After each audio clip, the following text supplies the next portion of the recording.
Assalamualaikum warahmatullahi wabarakatuh.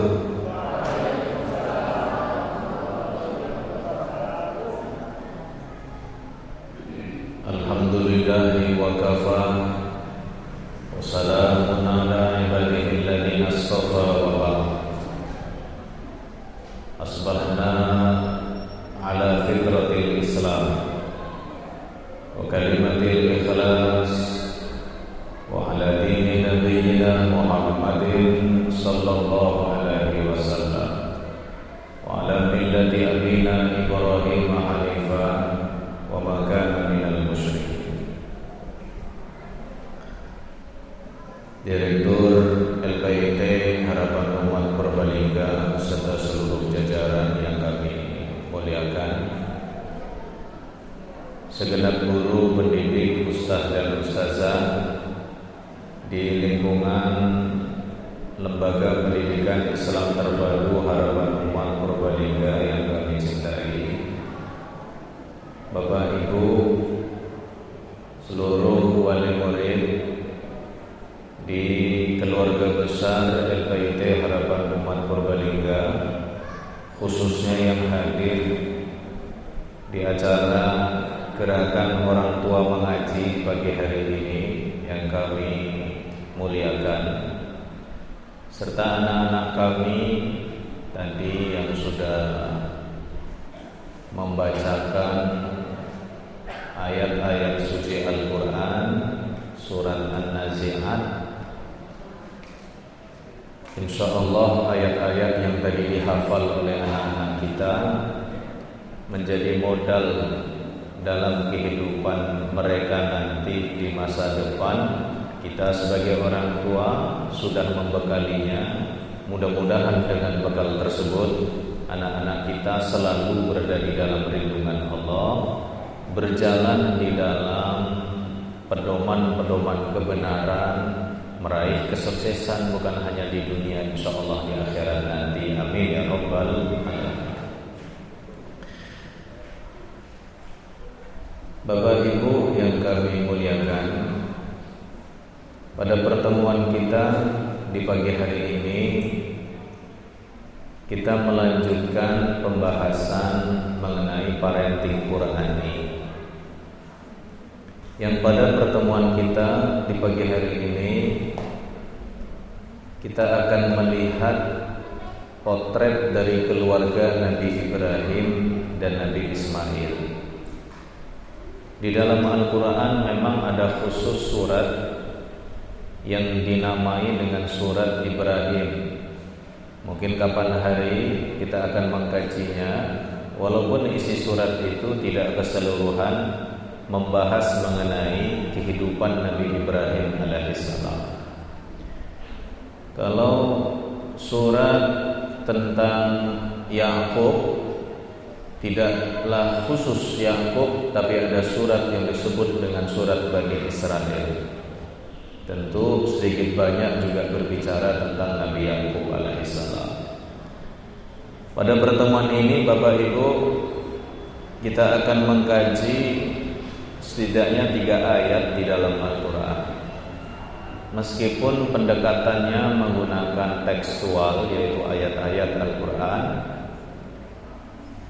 namun oleh iman, keyakinan, optimisme kita, ayat-ayat ini akan selalu relevan dan sesuai dengan perkembangan zaman. Apalagi kita diberi oleh Allah amanah besar berupa keturunan yang menjadi tanggung jawab kita agar keturunan-keturunan kita ini menjadi keturunan yang bertakwa, soleh, dan menjadi keturunan yang baik. Untuk itulah pembahasan kita di pagi hari ini Bapak Ibu menyoal mengenai mendidik generasi yang beriman. Jika pembahasannya mendidik generasi yang beriman, maka paling tidak ada 3 hal yang dapat kita ambil sebagai pelajaran besar dalam kehidupan 2 nabi ini. Yang pertama, ibu bapak,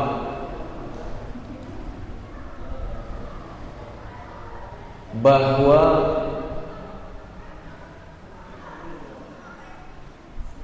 di dalam keluarga inti ada perhatian yang besar dari ayah atau ibu terhadap apa yang penting yang harus ada di dalam kehidupan rumah tangga.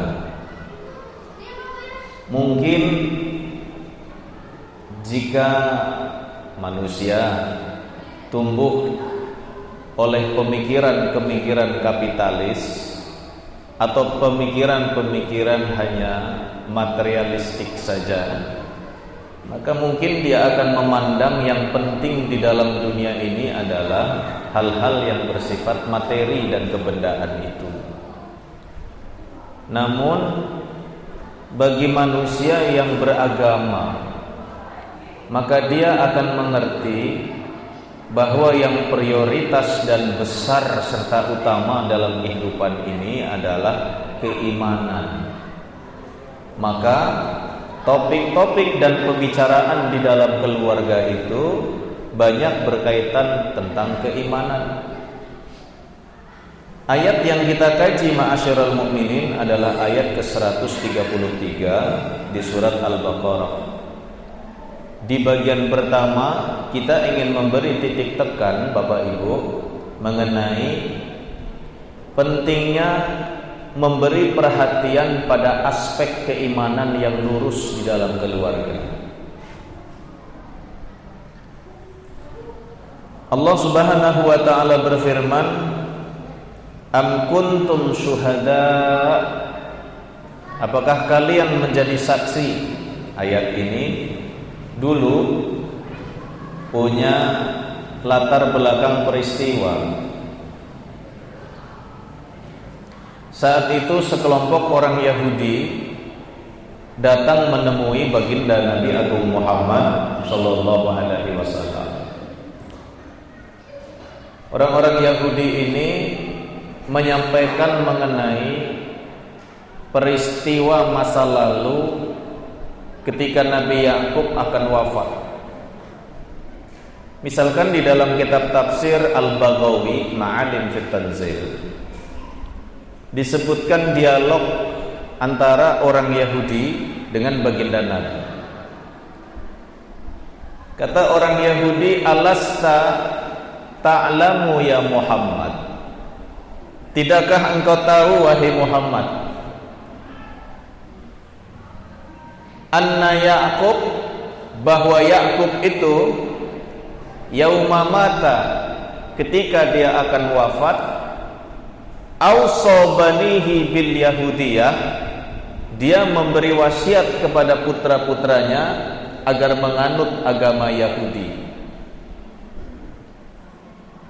Bapak Ibu, ini yang disebut sebagai distorsi sejarah atau penyelewengan sejarah.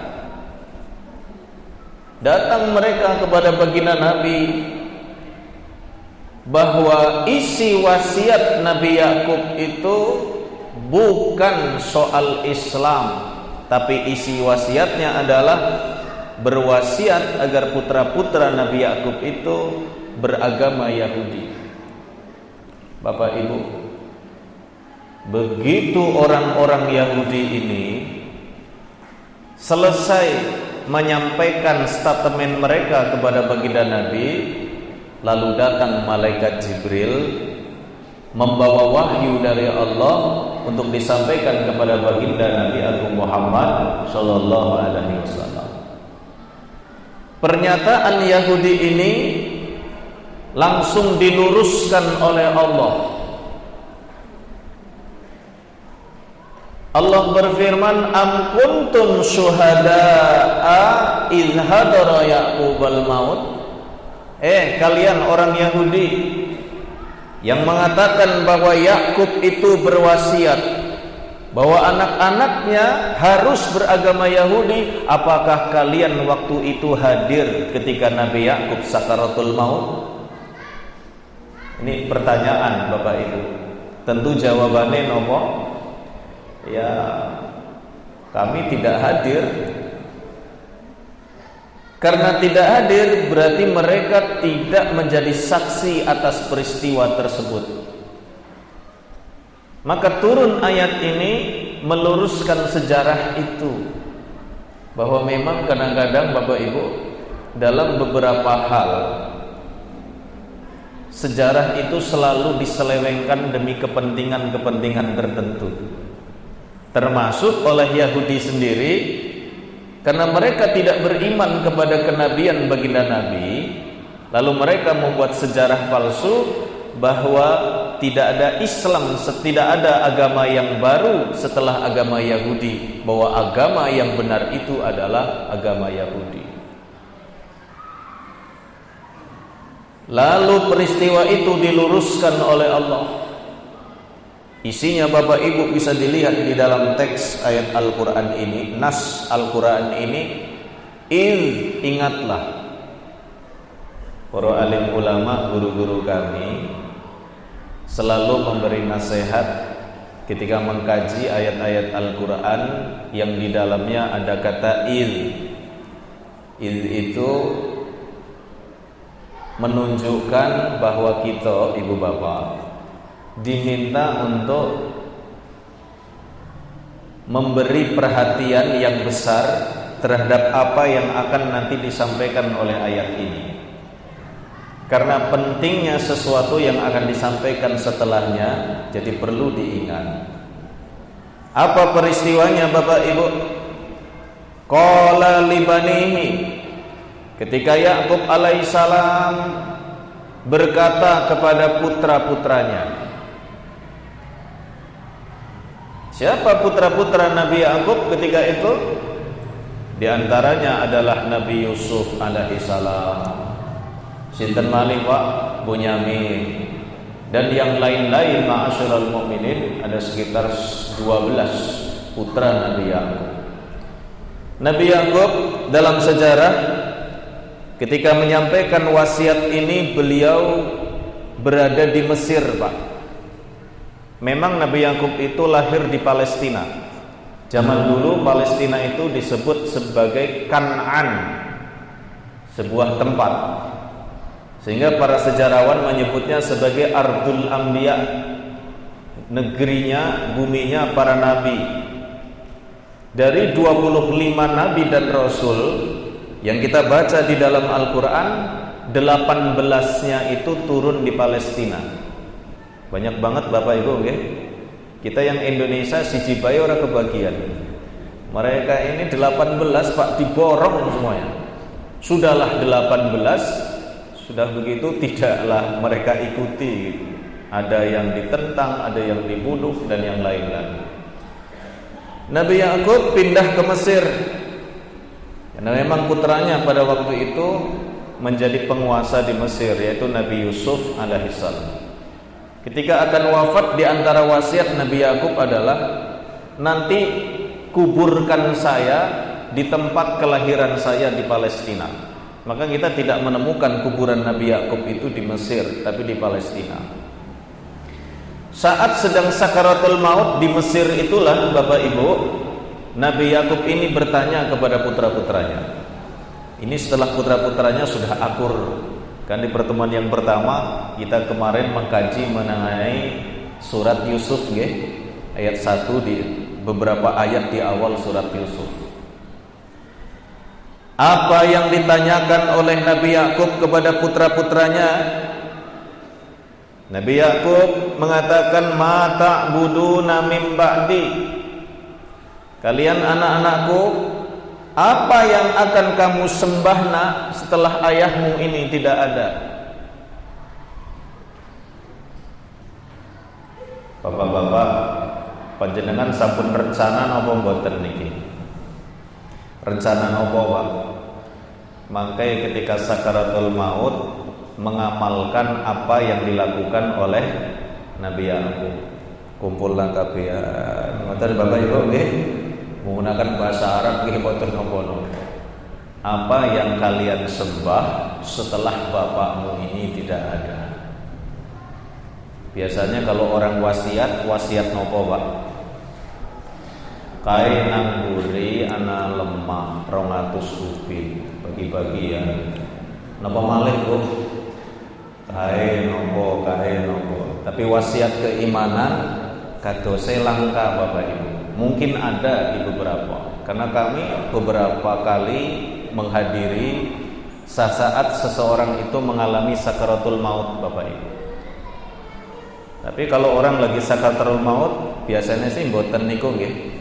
Udah ndak kepikiran maksudnya. Berarti ini momen bukan ketika sakaratul maut, tapi ketika akan wafatnya. Karena beberapa riwayat juga menyebut orang soleh diberi oleh Allah tanda kematian nih Bapak Ibu. Ngerti? Oke, aku stela maning nggih. Kata sebenarnya Bapak Ibu. Ini kan orang-orang tua kita juga begitu nggih. Yang sholat 5 waktunya terjaga, yang hatinya bening, yang hidupnya lurus, biasanya akan wafat nelpon kepada anak-anaknya. Pokoknya kabian kudu bali. Kepriwe carane bali kabian? Wonten napa Pak? Ora apa-apa bali bae kabian. Manten Bapak Ibu. Sudah ada disebut sebagai firasat kematian.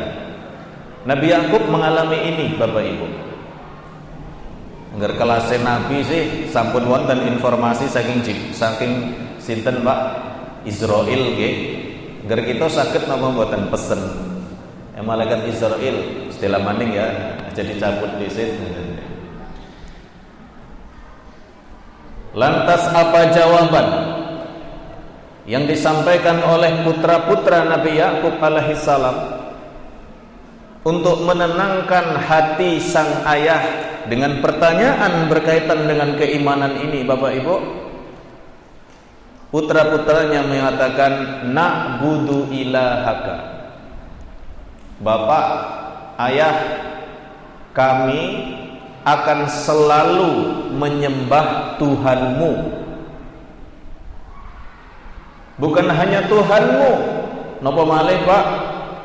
Wa ilaha abaika, dan Tuhannya bapak-bapakmu.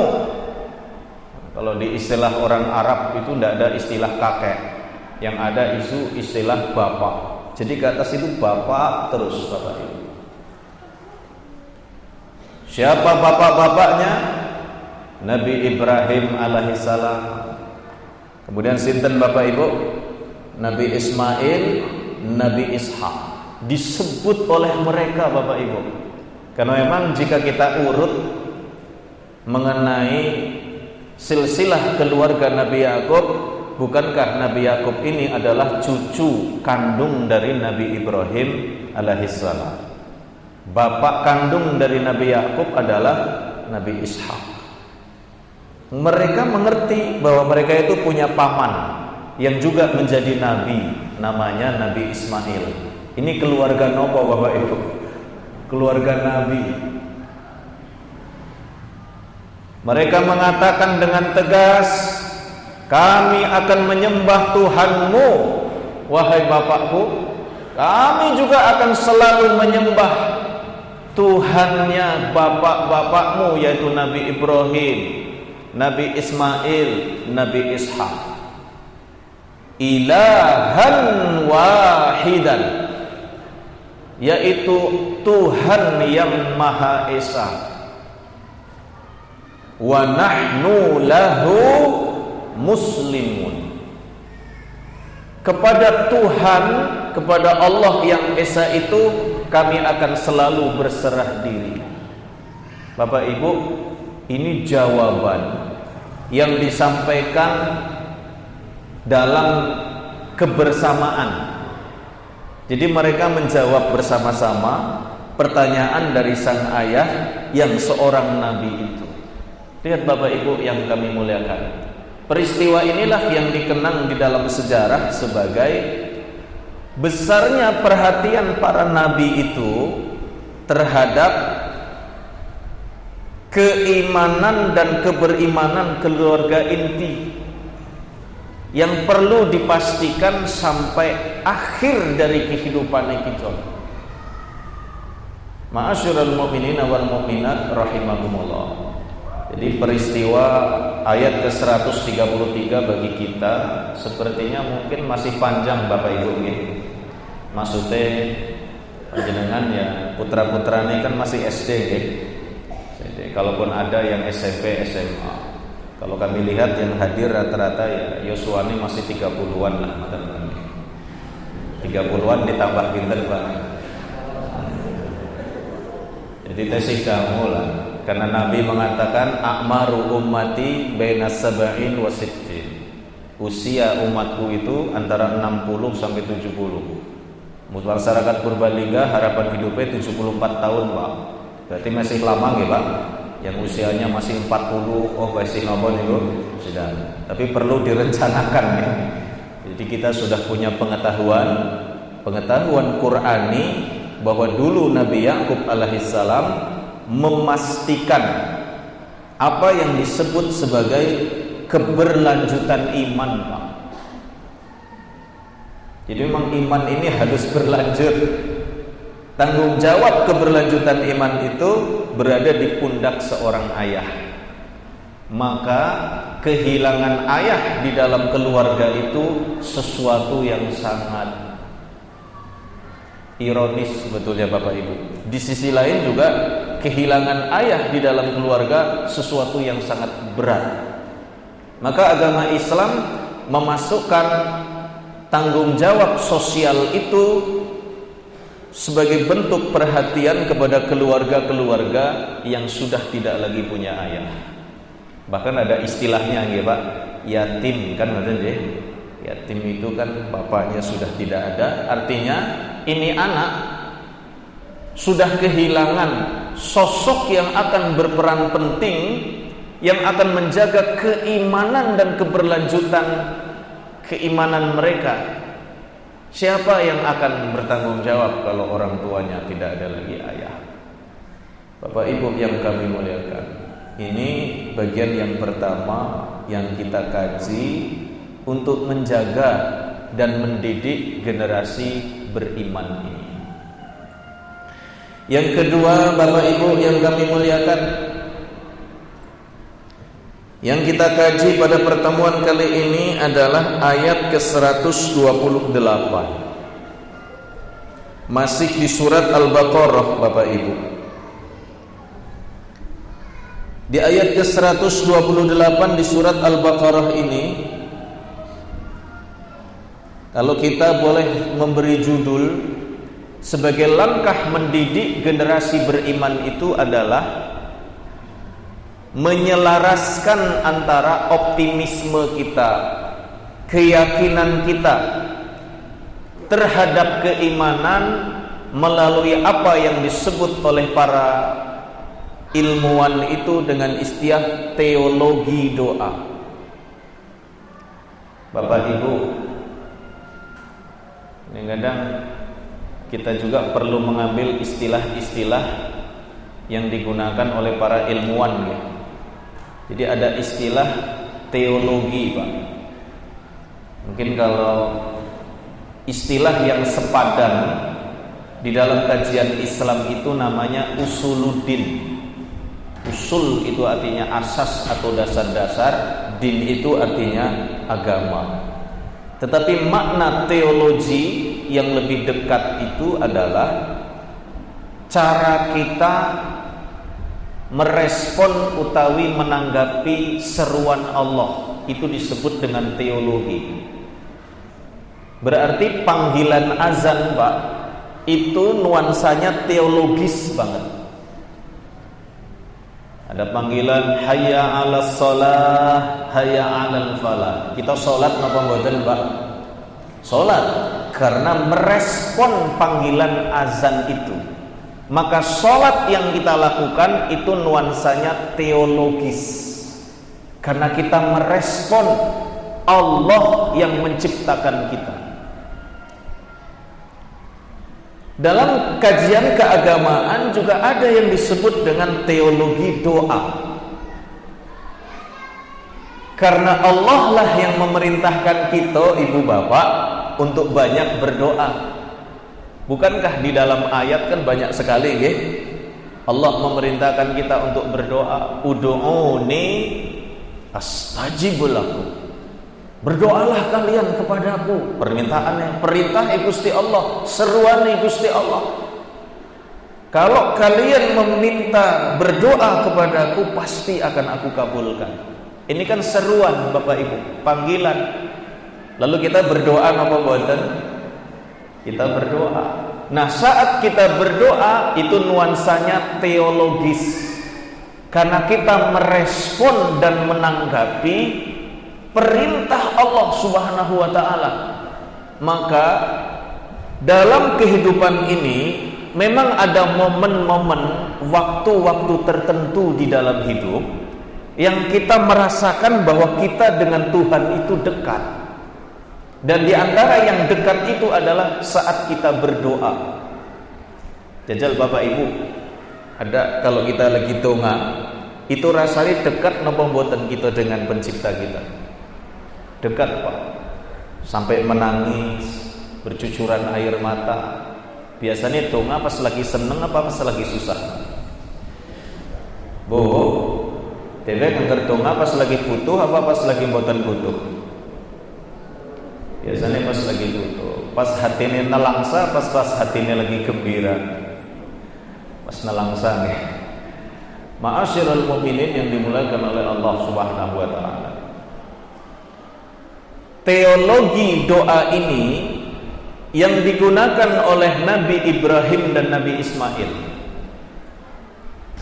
Dan Nabi Ibrahim mendidik putranya yang menjadi nabi itu, yaitu Nabi Ismail, dididik melalui jalur yang disebut dengan doa. Ini indah banget, Pak.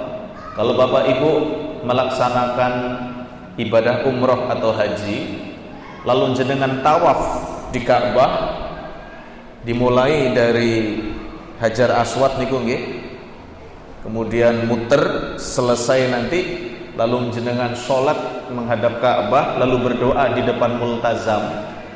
Itu kadang-kadang perlu juga menghadirkan pengetahuan bahwa dulu Nabi Ismail dan Nabi Ibrahim juga berdoa di tempat yang sama. Nanging dongane bukan ayah yang sendirian, tapi menyertakan putrane. Maka kami lihat beberapa orang tua ketika melaksanakan ibadah umroh juga menyertakan putra-putrinya, Bapak Ibu. Jadi berdoa di depan Ka'bah bareng-bareng. Bisa jadi bapak yang memimpin doa, putra-putranya yang mengaminkan. Atau doanya sama, dibaca bareng-bareng. Bisa jadi. Itu namanya teologi doa. Cara kita merespon panggilannya Allah untuk berdoa, lalu kita berdoa, maka jarak antara kita dengan Allah itu menjadi dekat. Melalui sarana inilah Bapak Ibu, Nabi Ibrahim mendidik putranya. Di dalam ayat Al-Quran, ayat ke-128 di surat Al-Baqarah, Nabi Ibrahim bersama dengan Nabi Ibrahim bersama dengan putranya Nabi Ismail berdoa dengan doa ini, Bapak Ibu. Maka doa ini juga dianjurkan oleh para alim ulama untuk kita hafal dan kita gunakan di dalam munajat doa-doa kita. Tidak apa-apa kalau dulu Nabi Ibrahim dengan Nabi Ismail, kalau sekarang sinten Pak Bu, kita dengan putra-putri kita. Setelah selesai sholat bareng-bareng anak yang berada di samping kita baca doa ini Pak bareng-bareng. Ngopo doane? Rabbana waj'alna muslimaini laka wa min zurriyyatina ummatan muslimatan lak wa arina manasikana wa tub alaina innaka antat tawwabur rahim. Dongane pendek napa panjang, Bro? Pendek. Biasanya yang bertewek donga ini doa langganan apa doa yang lain dan yang langganan, Pak? Biasanya doa yang lain sing langganan. Rabbana atina fid dunya hasanah wa fil akhirati hasanah wa qina azabannar. Ini variasi kita untuk berdoa, Bapak Ibu. Kita coba lihat isi doanya nggih. Rabbana Tuhan kami. Kita ulang kajian Pak pangapunten. Kata Rabb itu berarti keimanan kita bahwa yang mengatur seluruh kehidupan di dunia ini adalah Allah, termasuk yang mengatur kehidupan kita. Maka kita menggunakan kata Rabbana. Nabi Ibrahim dan Nabi Ismail menggunakan kalimat ini. Waja'alna muslimaini laka. Jadikanlah kami dua orang muslim yang berserah diri kepadamu. Ini Bapak Ibu, jika doane sendirian itu kan Rabbi ja'alni muslim laka. Tapi karena doane berdua, maka doane Rabbana napa Bapak Ibu? Waja'alna muslimaini laka. Doa ini dibaca Nabi Ibrahim di depan Ka'bah. Di sampingnya ada putranya. Kira-kira Bapak Ibu, jika doa ini dibaca dan didoakan ketika anak masih kecil, maka memori itu akan terus terbawa oleh anak ini ketika anak terus membesar. Dulu saya pernah berdoa dengan bapak saya dengan doa ini. Momentum luar biasa Bapak Ibu. Ma'asyiral mukminin yang dimulakan oleh Allah. Berarti penekanan yang pertama yang ingin disampaikan oleh Nabi Ibrahim sebagai bentuk edukasi dan pendidikan kepada putranya agar terus beriman kepada Allah adalah menekankan diri menjadi seorang muslim. Muslim mau kita artikan dengan orang yang berserah diri kepada Allah. Orang yang berserah diri totalitas kepada Tuhan sebut sebagai seorang muslim. Cukup itu Bapak Ibu? Boten. Nabi Ibrahim mendidik putranya Nabi Ismail agar yang namanya doa itu lintas generasi. Bukan hanya mendoakan kita lalu anak kita hari ini, tapi mendoakan anaknya anak kita, anaknya anak kita terus sampai ke bawah Bapak Ibu. Itulah yang disebut sebagai zuriyah, keturunan. Bahwa kamu nak Ismail begitu akan punya anak keturunan terus ke bawah, dan bapak mendoakan nak wahai Ismail keturunanmu ke bawah, keturunan yang beriman. Karena doa Nabi Ibrahim bersama Nabi Ismail inilah keturunan Nabi Ismail yang berikutnya menjadi Nabi dan Rasul akhir zaman, yaitu baginda Nabi Agung Muhammad Sallallahu Alaihi Wasallam. Kan kita tidak tahu Bapak Ibu, doa kita hari ini yang mungkin akan Allah kabulkan di tahun 2000 berapa Pak? Sekarang kan 2025. Nanti 2100, 2500, kan masih panjang Bapak Ibu, nggih. Lalu kita lagi di mana, Pak? Sudah tidak tahu lagi. Kita kan hanya hadir di antara waktu ini. Namun kehadiran kita di antara waktu di lintas generasi ini punya peran dan kontribusi lewat teologi doa ini yang diajarkan oleh Nabi Ibrahim terhadap putranya Nabi Ismail. Maka doanya dalam sekali Bapak Ibu. Wa min zurriyatina, dan untuk keturunan-keturunan kita, keturunan kami, ummatan muslimatan lak. Menjadi nopo Ibu Bapak? Kalau kita lihat di sini, menjadi umat yang berserah diri. Masya Allah Bapak Ibu, ini doa sudah lintas generasi, lintas masa, dan sifatnya sudah besar, bukan hanya kecil. Kadang-kadang kalau kita lagi berdua sama anak Pak Bu, itu kalau kita lagi berdua sama anak, Yang jenengan bayangkan anaknya saja, atau nanti anak ini akan punya anak lagi, Bapak Ibu. Kalau kita membayangkan ini anak kita, nanti dia akan punya anak lagi, kira-kira anaknya lagi akan berapa jumlahnya? Terus anaknya lagi punya anak lagi. Jadi kita melihat anak kita itu tidak berhenti hanya sebagai anak, tapi penerus dari generasi yang disebut sebagai zuriyah. Dan doa ini berfungsi menuntun kita untuk optimis bahwa kamu nak beriman, nanti anakmu nak beriman, anakmu nak beriman, pokoknya terus beriman. Itu optimisme keimanan yang ditanamkan oleh Nabi Ibrahim kepada putranya tercinta, yaitu Nabi Ismail alaihissalam. Allahu Akbar.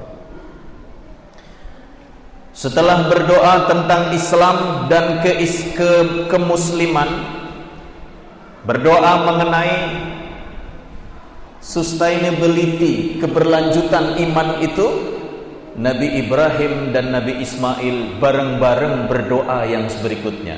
Apa doa berikutnya, Ibu Bapak? Wa arina manasikana.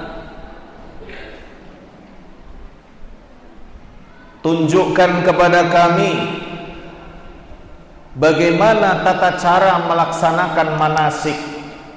Beberapa alim ulama ahli tafsir mengatakan bahwa manasik di sini maksudnya adalah manasik haji. Namun beberapa ulama yang lain mengatakan tidak manasik haji, tapi manasik diartikan sebagai ibadah. Makna manasik ibadah itulah yang ada di dalam doa iftitah kita.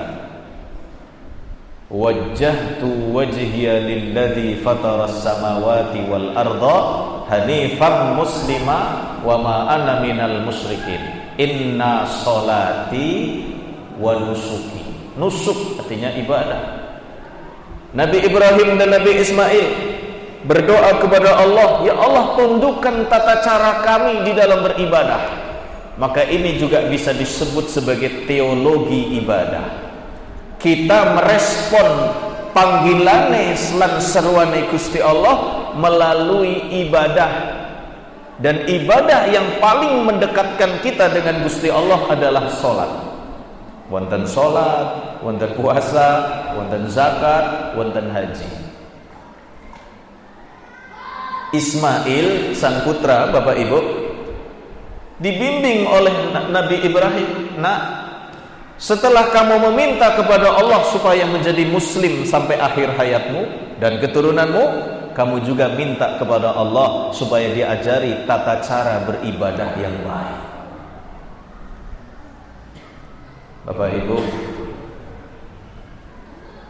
kalau kita renung-renungkan ajaran Islam ini, kemudian kan dari Al-Quran dan hadis itu kemudian muncul disiplin-disiplin keilmuan. Ada yang namanya ilmu fikih, ngoten Bapak Ibu nggih? Ada yang nanti ilmu tauhid dan sebagainya. Kadang-kadang kalau orang hanya belajar hanya pada keilmuan saja, tapi tidak dibarengi dengan teologi, maka seseorang hanya akan melaksanakan praktek dan rutinitas belaka. Orang sholat hanya berpikir mengenai sah tidaknya sholat. Mantan. Orang sholat kalau hanya dengan dimensi fikih saja, hanya berpikir ini sholat saya sesuai dengan kanjeng Nabi atau tidak. Kan hanya berhenti di situ, Pak. Lalu melihat orang lain kayak sholatnya orang pas kayak kanjeng Nabi, berarti orang mantep gitu. Bersolat langsung padu, Bapak Ibu, hanya karena yang satu ngangkat tangan sampai di dada. Mungkin Bapak Ibu, Allahu Akbar. Yang satu lagi apa Pak? Mensejajarkan ujung jari dengan bahu. Yang satu lagi mensejajarkan ibu jari dengan daun telinga. Kising bener sing dike. Padu soal itu. Lewat doa ini Nabi Ibrahim ingin membuka cakrawala pemikiran Nabi Ismail bahwa soal ibadah itu yang paling inti adalah meminta agar hati kita itu selalu terhubung kepada Allah. Mungkin itulah yang di dalam Al-Quran disebut sebagai solat yang khusyuk. Kan solat khusyuk itu solat yang terhubung antara kita dengan Gusti Allah, Bapak Ibu. Inilah yang dimaksud oleh para alim ulama ketika menyatakan Allah berfirman, wa arina manasikana. Ya Allah, ajarkan kami tata cara untuk ibadah. Dan Bapak Ibu menyekolahkan putra-putri jenengan di lembaga ini, di antaranya kan di lembaga ini anak-anak kita diajari sholat.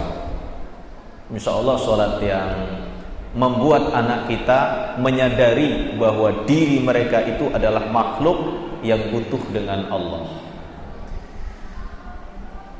Setelah itu Nabi Ibrahim dan Nabi Ismail berdoa, watub alaina, ya Allah terimalah tobat kami. Nabi Ismail dan Nabi Ibrahim, terutama Nabi Ibrahim, ingin membawa putranya kepada kesadaran tentang kesejatian manusia, supaya anak yang masih kecil ini, Bu, Nabi Ismail, kelak ketika dia tumbuh, kamu bukan manusia sempurna, nak. Akan banyak kekurangan dan keterbatasan dalam hidupmu, maka untuk menyempurnakan kekurangan dan keterbatasan itu lewat jalur yang disebut dengan taubat.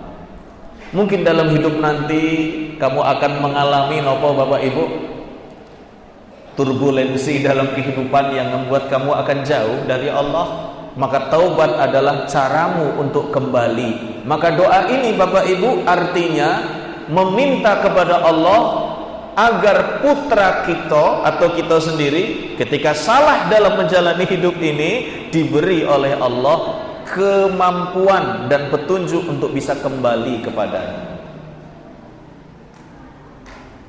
Innaka antat tawwabur rahim, sesungguhnya engkau ya Allah maha menerima taubat lagi maha penyayang. Ada kasus Bapak Ibu di kota Bandung, seorang profesor meneliti aliran sesat. Panjenengan pernah mendengar Lia Eden Bapak Ibu? Bu, Lia Eden lalu diselewengkan menjadi Lia apa Bu? Menjadi selewengkan. Profesor meneliti karena sosiologi, dia ingin membuat temuan, terbit buku. Tapi saat mewawancarai Lia Eden ini, dia bawa putranya Pak, yang masih kecil, berharap supaya putranya ini belajar bahwa sing ora bener ke menungsa sing ora bener, kados niku Bapak Ibu. Supaya kamu nak kalau sudah besar tidak ikut cara berpikirnya Lia Eden. Begitu maksud sang profesor. Ketika setelah selesai Bapak Ibu yang kami muliakan, buku sudah terbit, anak tumbuh besar, SMP, SMA, kuliah, berumah tangga. Setelah berumah tangga, sudah bekerja di pekerjaan yang mapan, terdengarlah informasi yang membuat sang profesor ini kaget luar biasa, sampai mengalami serangan jantung Bapak Ibu. Apa itu? Anak kandungnya sendiri yang dulu dia bawa untuk mewawancarai Lia Eden justru menjadi pengikutnya Lia Eden. Pripun niku Pak? Akhirnya anaknya dinasehati, tidak mau, lalu tinggal di komunitasnya Lia Eden. Ditempuh jalur hukum tidak bisa, ayahnya kepikiran terus, sakit lalu wafat Bapak Ibu. Inilah tadi yang disebut ma'asyiral mukminin yang dimulakan oleh Allah. Maka anak ketika masih kecil, sesungguhnya kita sedang menanamkan memor yang terdalam di dalam diri anak, yang nanti memor itu akan bermanfaat ketika anak kita sudah gede nanti. yaitu memoar bersama dengan Tuhan, memoar bersama dengan Allah. Makanya kalau kita sholat tahajud, kata para alim ulama, sesekali sertakan anak kita di dalam doa-doa. Maksudnya dibangunin gitu. Walaupun anak itu masih belum nopo Bapak Ibu, masih belum masuk mungkin hal-hal seperti itu, tapi dia sudah punya rekaman yang nanti akan bermanfaat. Kan ada pertanyaan, kenapa sampai anaknya ini kok ikut Lia Eden gitu Bapak Ibu? Ternyata mungkin dulu sempat ada dialog-dialog. Di antara dialognya mungkin kalau seseorang menghadapi cobaan, maka segeralah mendekat kepada Tuhan, dan itu lewat ajaranku. Nah, mungkin dengarnya seperti itu Pak. Ketika putranya profesor ini menghadapi kehidupan yang tidak sesuai dengan keinginannya, terbentur Pak. Mungkin masalah dengan istri, masalah di pekerjaan, dia tidak punya pegangan agama yang membuat dia itu bisa kuat menghadapi hidup ini. Memoar masa lalunya itu tiba-tiba muncul. Oh iya, betul. Lalu ditemui Lia Eden dan dia menjadi pengikutnya. Ya Bapak Ibu yang kami muliakan, mungkin ini diantara fungsi kenapa Nabi Ibrahim berdoa lalu mengajak putranya Bapak Ibu, supaya memoar yang tersimpan di dalam kenangan-kenangan indah anak itu adalah memoar yang positif dalam kehidupan anaknya. Untuk itu Bapak Ibu kita baca sama-sama nggih. Mugi-mugi untuk ukurannya panjenengan sekali baca kadosnya sampun hafal. Karena jenengan langsung hafal. Karena lari-lari jenengan sami ketika ngafal Quran baru satu kali diulang oleh Bapak Guru langsung hafal. Berarti karena anaknya seperti itu, ini kemungkinan karena orang tuanya juga seperti itu, nggih Bapak Ibu, nggih. Nggih kan. Ini kami sertakan tulisan Latinnya Bapak Ibu untuk menguatkan barangkali. Kita baca sami-sami nggih kawula riyin nggih Bapak Ibu. Pangapunten nggih nggih. Rabbana waja'alna muslimaini laka wa min zurriyyatina ummatan muslimatan lak wa arina manasikana wa tub alaina innaka antat tawwabur rahim. Sepindah malih Bapak Ibu, monggo kita sami mendoakan, niat di dalam hati, membayangkan putra-putranya kita. Semoga dengan doa ini Allah menjadikan kita muslim, anak kita muslim, cucu-cucu kita, generasi kita muslim. Kita diajari cara beribadah yang benar, kita diajari cara kembali kepada Allah yang benar. Monggo Bapak Ibu. Rabbana waja'alna muslimaini laka wa min zurriyyatina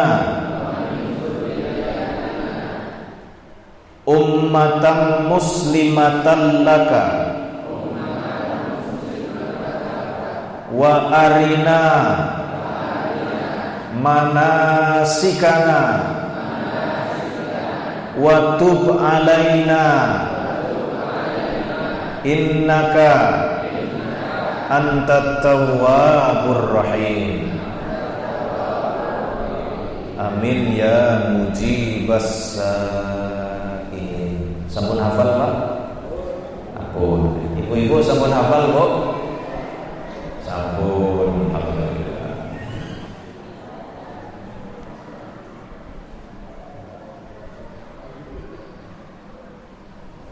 Kalau di dunia pendidikan Bu, ada teori mengulang 7 kali. Jadi kalau kita guru, itu kalau mau anak kita hafal di kelas, itu kita nggak model begini. Kalau pelajarannya 35 menit, maka kita akan mengulang doa itu 7 kali di 30 menit itu. Di awal 2 kali, di tengah 3 kali, di ujung 3 kali. memori kita manusia dalam teori pendidikan itu kalau sudah 7 kali diulang, insya Allah akan melekat. Kita mau nembe pinten Bu? Nembe kali. Betul nopo-nopo. Oke panjenengan PR mawon nggih. Ketika di kendaraan, di mobil atau di apa sambil baca 7 kali. Yang ketiga Bapak Ibu, sebagai bentuk cara kita mendidik generasi beriman dengan belajar dari keluarga Nabi Ibrahim dan Nabi Yakub, kita mempelajari ayat ke-132 di surat Al-Baqarah. Di ayat ke-132 di surat Al-Baqarah ini merupakan bagian ketiga, yaitu dengan cara meneguhkan keimanan melalui komitmen yang diajarkan di dalam kesadaran yang paripurna. Kita lihat ayatnya Bapak Ibu. Apa ayatnya? A'udzubillahi minasyaitonirrajim. Wa wassa biha Ibrahimu banihi wa Yaqub. Nabi Ibrahim mewasiatkan, wasiat Pak, kepada anak-anaknya, sinten putra-putrane? Nabi Ismail, Nabi Ishak. Karena ini kan bukan dari satu ibu, Ibu, tapi dari 2 ibu. Nabi Ismail dari ibu bernama Siti Hajar, sedangkan Nabi Ishak dari ibu bernama Siti Sarah. Tempatnya juga beda. Siti Sarah di Palestina, sedangkan Siti Hajar di Mekah. Jadi tempatnya beda. Jadi Nabi Ibrahim harus bergiliran, kadang di Palestina, kadang di Mekah. Tapi Nabi Ibrahim meskipun bergiliran seperti itu, tidak membiarkan putranya tanpa pendidikan. Begitu ketemu dengan Nabi Ismail, Nabi Ibrahim berwasiat. Begitu sedang bersama dengan Nabi Ishak, Nabi Ibrahim berwasiat. Ini contoh figur seorang bapak yang diajarkan di dalam Al-Quran. Kenapa disebut Yakub ibu bapak di sini? Karena tradisi Nabi Ibrahim yang memberi wasiat kepada Nabi Ismail dan Nabi Ishak sebagai putranya juga dilakukan oleh Nabi Yakub kepada putra-putranya. Jadi itu seperti kebiasaan turun-temurun di dalam keluarga. Mungkin kalau di kita Bapak Ibu, ini misalkan kita keluarga inti lagi bareng di rumah. Itu momen-momennya biasanya lagi ngapa Bu? Makan. Napa malih? Nggak ada lagi. Atau lagi, ya biasanya momen-momen lagi bareng. Kalau lagi bareng itu ngobrol apa HP-an Bu? Bapaknya nyekel, mamanya nyekel, anaknya nyekel. Jadi raganya bersatu tapi pikirannya mengendi Bu? Bener. Sekarang kadang-kadang ada juga lagi makan juga HP-an Pak. Mau ngemploknya apa sing dideleng apa nggih Bapak Ibu? Syukur bae sing dimplok ora mlebu mengirung kan. Ini kalau dalam dunia psikologi kata para akademisi itu disebut dengan hilangnya mindfulness, yaitu kesadaran bahwa kita sedang hadir saat itu. Jadi sekarang Bapak Ibu, ini bahaya juga ke anak-anak kita. Itu anak kalau ini karena studinya karena makan sambil lihat HP ya, itu nanti yang terjadi adalah lama-lama anak tidak sadar bahwa dirinya sedang makan. Jadi momen makan itu tidak menjadi momen lagi. Jadi kong nopo Pak, mau ujuk-ujuknya lho wis entong. Pernah tidak seperti itu Bapak Ibu? Karena lagi lihat atau sambil lihat TV makan. Maka mindfulness itu adalah semuanya dihilangkan Pak. Enggak lihat HP, enggak lihat TV, tapi benar-benar nopo Pak? Makan. Makanya dulu kami waktu di pondok pesantren ada guru kami Kiai Sulaiman. Sampai hari ini karena dulu waktu masih kelas 1 SMP, nasihat itu terus membekas di kami, Pak. Kata Kiai kami, Kiai Sulaiman di pondok pesantren Darul Ulum, beliau mengatakan, "Nak, kalau kamu makan, makanlah yang sungguh-sungguh." Maksudnya nggak lagi mangan, ya mangan. Kalau kamu lagi main bola, mainlah sungguh-sungguh. Jadi main bola aja mikir apa-apa. Kalau kamu lagi mandi, mandilah yang sungguh-sungguh. Kalau kamu lagi tidur, tidurlah sungguh-sungguh. Siki anggar lagi tidur apa, Pak? HP yang tiba-tiba apa? Sing tiba sirahim apa HP-ne, Pak? Peristiwa karena manusia modern itu sedang mengalami apa yang disebut tadi kehilangan mindfulness. Bapak Ibu, berarti Nabi Yakub itu sering kumpul-kumpul, Pak, dengan anak-anaknya yang banyak itu. Nah, saat kumpul itu sang ayah memberi nasihat. Sebagaimana dulu Nabi Yakub dibegitukan oleh bapaknya Nabi Ishak. Nabi Ishak juga sering punya momen-momen bersama di mana Nabi Ishak akan memberi wasiat kepada putra-putranya. Dan ternyata Nabi Ishak juga dulu dibegitukan oleh Nabi Ibrahim alaihissalam. Hanya memang kalau Nabi Ibrahim dengan Nabi Ishak cuma 2 orang. Nabi Ishak bersama dengan putranya yang banyak, Nabi Yakub juga dengan putranya yang banyak. Jadi yang banyak itu tidak jadi masalah. Apa isi wasiat yang terus dijaga oleh Nabi Ishak dan Nabi Ismail serta terus dijaga oleh Nabi Yakub alaihissalam ini, Bapak Ibu? Ya bunayya, wahai anakku tersayang, innallaha astafa lakumuddin, sesungguhnya Allah telah memilihkan untukmu agamamu ini. Fala tamutunna illa wa antum muslimun, janganlah kamu mati kecuali dalam keadaan muslim. Berarti ada 2 wasiat yang ditekankan oleh Nabi Ibrahim, oleh Nabi Ismail, oleh Nabi Ishak, oleh Nabi Yakub di dalam ayat ini. Yang pertama, Bapak Ibu, menanamkan doktrin bahwa agama yang benar itu adalah agama Islam. Nah, agama Islam ini agama yang benar, wahyu dari Allah. Itu siapa yang menanamkan? Bapak. Terus ditanamkan. Mungkin dalam bahasa kita boleh menggunakan bahasa-bahasa sederhana. Alhamdulillah kita beragama Islam ya. Terus ditanamkan doktrin-doktrin tentang kesyukuran nikmatnya Islam dalam kehidupan kita. Yang kedua, nopo Bapak Ibu, memberi atensi dan perhatian kepada anak kita tentang akhir dari kehidupan. Bapak akan tidak ada, kamu akan tidak ada, tapi kita meninggalkan dunia ini dalam keadaan yang sukses. Apa dalam keadaan yang sukses? Wafat dalam keadaan husnul khotimah. Berarti kalau kita gabungkan 2 isi dari nasihat Nabi Ibrahim ini, Bapak Ibu, atau wasiat, yaitu 1 kalimat la ilaha illallah.